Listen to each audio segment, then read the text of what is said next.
Alright, what are we critiquing today? I do love Prince. Cats.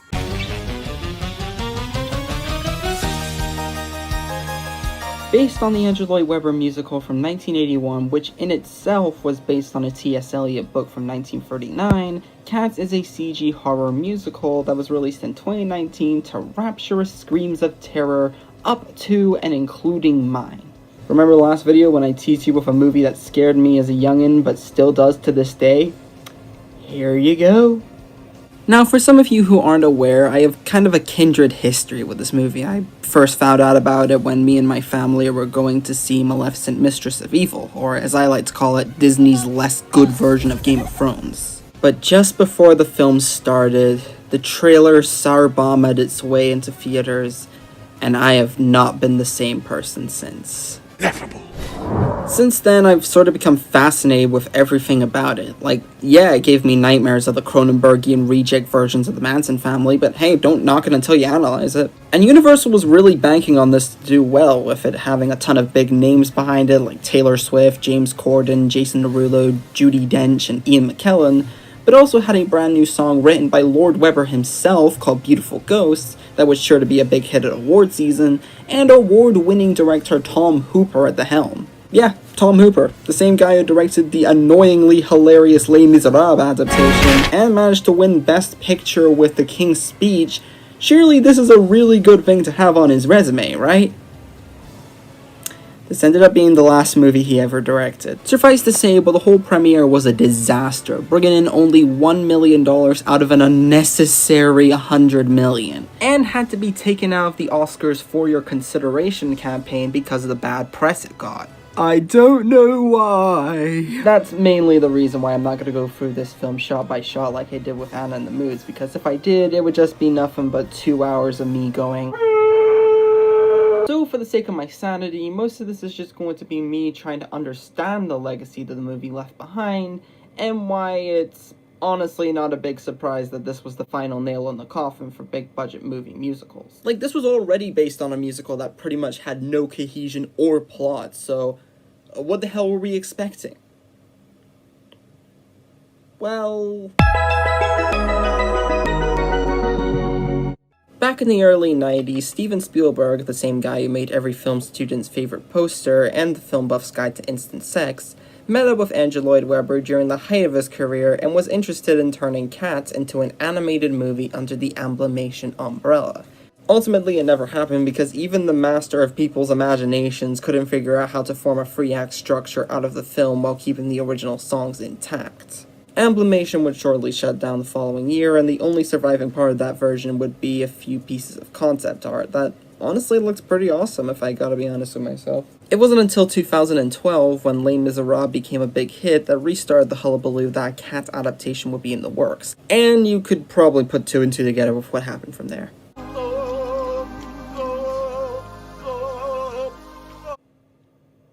Gross.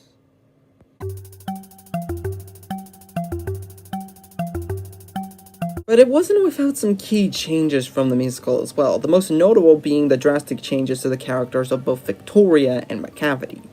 Let's talk about Victoria first, because it's what the movie would have wanted, because this film really likes Victoria. And I can honestly see why. It's my favorite Nickelodeon sitcom. I mean, iCarly was good too, Drake and Josh as well is a masterpiece, and Sam and Cat definitely, I mean, sure, it's not as good as Victorious, but it was a decent enough spin-off, definitely didn't deserve to get cancelled after one season, and, you know, it was kind of like a jumping-on point for Ariana Grande's career, and without that, we wouldn't have got songs like Greedy, so that was pretty good.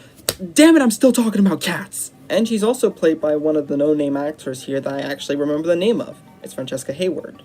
In the original, she only shows up for about 30 seconds just to do a ballet routine before disappearing into the background for the sake of... Now she's portrayed as this sort of fish out of water, a character thrown quite literally into this cultish world of wildness and eccentricity.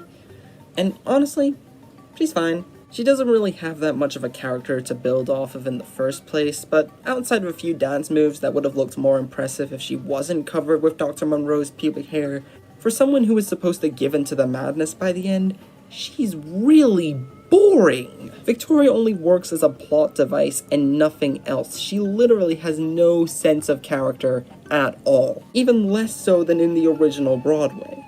Oh, but she sings that song? The one that was nominated for an Oscar but had to pull out at the last minute? Look, I think I've waited this long to make a sex joke. I think I did pretty well. But then there's McCavity, played by DJ Idris himself, Idris Elba. Now, unlike Victoria, McCavity has a tiny bit more of a presence in the Broadway version, set up as this sort of con cat, someone who you really shouldn't mess with in the wild. To put it briefly, he's pretty much an anti-Jellicle. He would stop at nothing to get to the Heaviside Lair and would even go as far as to kidnap and kill Old Deuteronomy just to do so. Jesus, man. And the film does a little better with how he's portrayed, and we actually do get to see him as a threat, rather than him showing up at the end to fight Munkelstrap and then electrocuting himself to death. Hey, it happens. He's surprisingly more fleshed out here than I remember, and honestly makes for some of the more entertaining parts of the film. I'm not saying Driss is great here, far from it, but he made the experience more worthwhile, definitely more entertaining than the rest of the cast, that's for sure.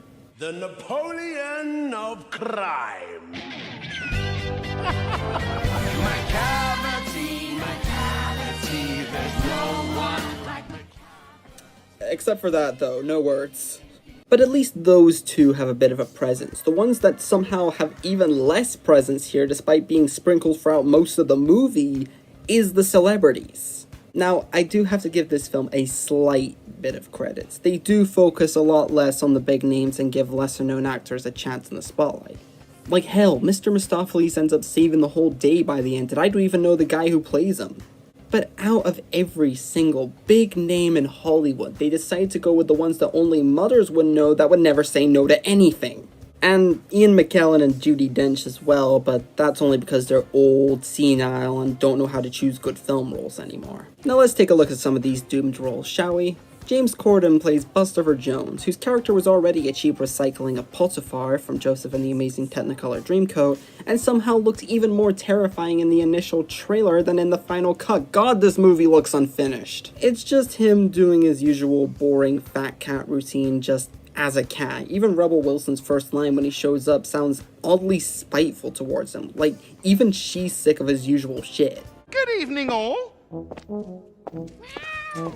Oh no, look what the cat dragged in.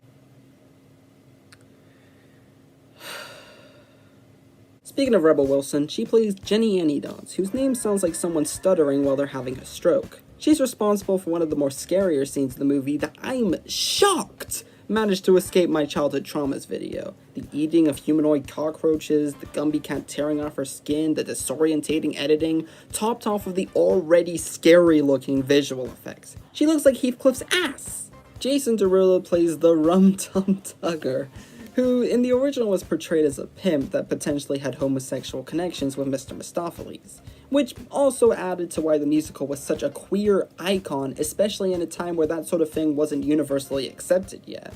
So in the year of our Lord 2019, you'd think they would lean more into that now that they were in an era where that sort of thing is more accepted. Nope. He, as well as Mistopheles, get their no-homo moments with Victoria, just in case she wasn't annoying enough.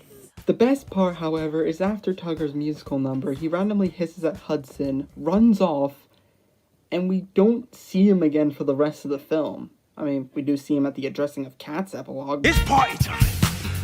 With your permission. But that's about it. We never see him again. Yeah, you know exactly what this means. Tugger is pulling a Monica. He has gained sentience and is trying desperately to escape as soon as possible. This is actual footage of Derulo running from the movie. He knows what's up. Then there's Skimbleshanks the Railway Cat, who I don't think is played by a big-name celebrity, and he also dresses like if the Village People started a furry convention, but he does have the best song in the movie, so I'll let this one slide. Taylor Swift is only in the movie for 3 minutes, and her appearance here is surprisingly a slower career killer than the Tortured Poets department. Jennifer Hudson plays Grisabella the Glamour Cat, and has the best vocal chops in the movie, in part because Jennifer Hudson is an amazing vocalist. Ian McKellen plays Gus the Theater Cat, who looks lost without Patrick Stewart being on set with him. And finally, Dame Judi Dench plays... I'm just gonna call her Charles Katzen, because, let's face it, I have not seen a cult leader this terrifying since Jim Jones. Yeah, those all suck, but if I had to cap things off on a positive note, I do really like the people they got to play Mungo Jerry and Rumpelteazer, mainly because they both act like they were born for those roles. Look, it was only a bit of fun. We didn't know he was going to take old Jute. Okay, I take it all back. This is all awful. Old Jute. And you know that our review of this movie wouldn't be complete without bringing up the cardinal rule, and the thing that I personally think killed the movie outside of the visual effects is having a 3-act structure. Call me a terrible critic if you want, but I don't tend to talk about this a lot considering that I love my film structure to be loose. And that's exactly what the original Broadway was with its story. Loose. It's simply just about cats dancing around trying to win a contest to see who will be reborn, even having to face off against this furry barrier known as McCavity after he kidnaps the very cat who would grant them their wish. It's very disjointed and is more focused on spectacle rather than telling a cohesive story, but that kind of adds to the overall charm to a show that's already filled with a lot of fourth wall breaks and interactivity. Yeah, almost forgot to bring that up. The actors as the Jellicles would occasionally hop out into the audience, making you feel like you're really there attending the ball with them.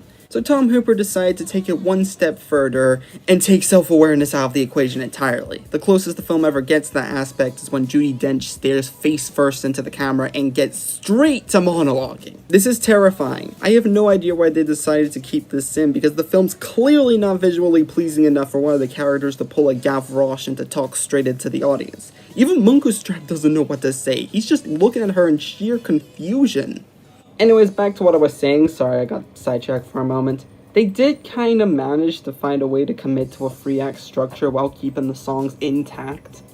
But they might as well just left the story as it is, because Jesus Christ, there's too many subplots in this. Mr. Mistopheles and Victoria's relationship, McCavity wiping out the competition, Grisabella getting accepted back into the Jellicles, all of which stem from the original show, I'll give them that. But did there have to be a goddamn subplot with the celebrities and them trying to escape this barge guarded by Ray Winstone of all people? Yes, Beowulf is in a musical, just in case this wasn't cursed enough.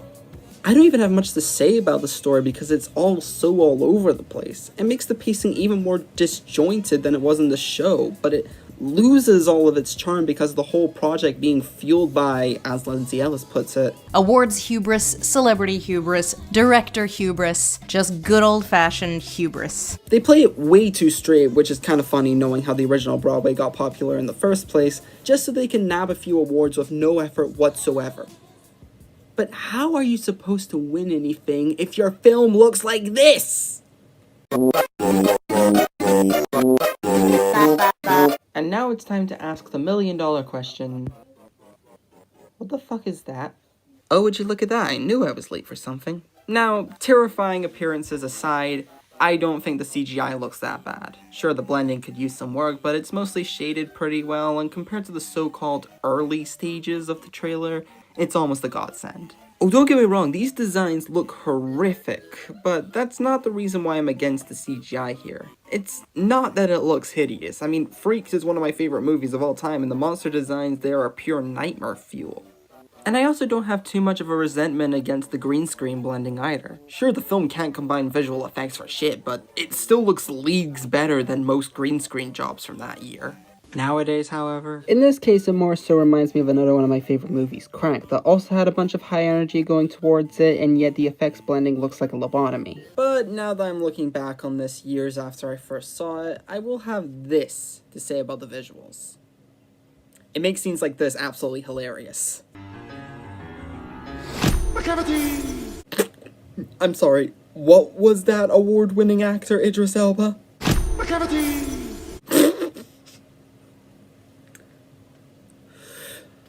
Brought to you by the same guy who played the Djinn in 3,000 Years of Longing and Chief Bogo in Zootopia. Seriously, what the hell, Idris? Like, seriously, how many other films are there that has a sea-lion, feline Magneto getting turned to dust by a book held by Heimdall's persona? This is one of the funniest things I have ever seen in my life. Stop that. Anyways, let's see what other hilarious scenes we can find here. Come on! Like, seriously, you can't just randomly cut to a cat saying, "Come on! Come on! Come on! Come on!" Okay, the Skimbleshanks song number. Okay, things are fine and good so far. Wait a minute, why is there a mouse on the floor? Yep, that's the movie we're watching. Cats. Well, that was very strange, but hopefully the scene will have a nice normal ending. What?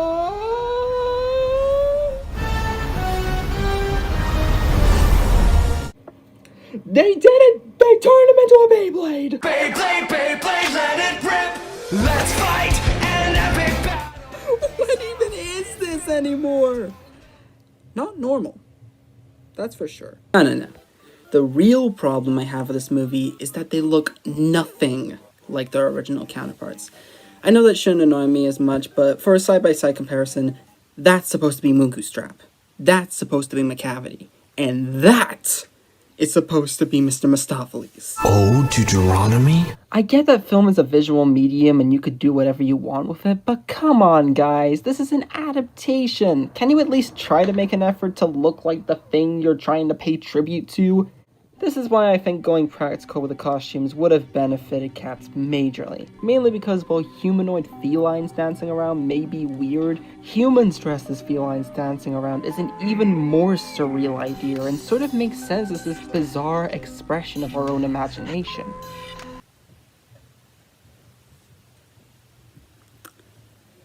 That looks like a piss I took during a sugar coma. That, and trying to make sense of this now made even more terrifying world, might be the reason why this film never became the next Rocky Horror Picture Show or The Room. Simply because it plays everything way too safe with how it structures itself. Sure, it looks visually interesting, but giving it a narrative filled with constant B-plots makes looking deeper into the movie very boring. And plus, there are a lot of people out there who would specifically seek out plotless movies. Rubber, Sasquatch Sunset, Fear and Loathing in Las Vegas, The Big Lebowski. There's a surprisingly much bigger audience for that sort of thing than you would realize. Hell, I'm one of those people. So as much as they're trying to gift us with stuff that was originally cut from the musical, like the Mungo, Jerry, and Rumble teaser number basing itself more on the 81 recording than the more vaudevillian leanings of the 98 version, We go through the house like a hurricane. And no sober person could take his own. Was it? Mungo, Jerry, and Rumble teaser. We're a notorious couple of cats.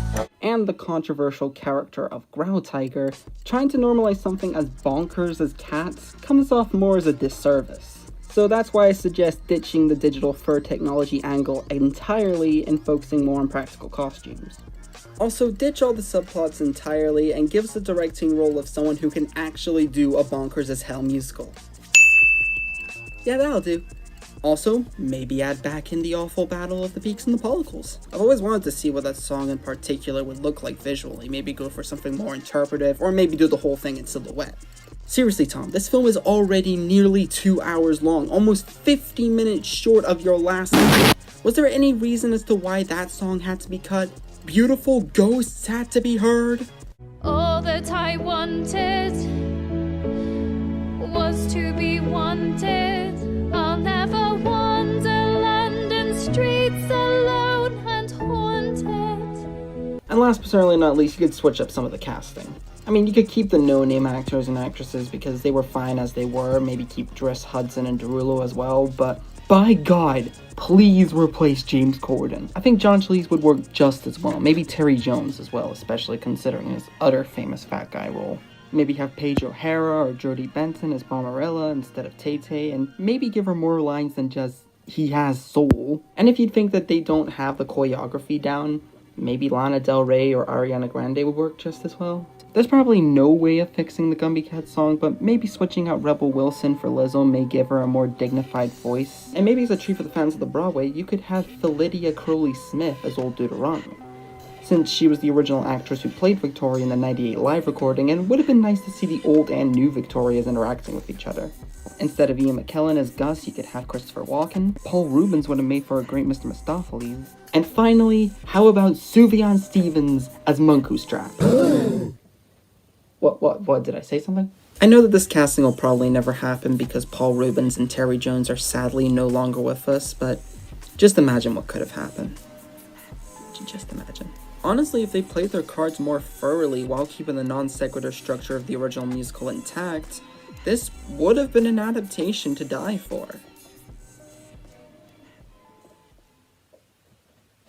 Wait a minute.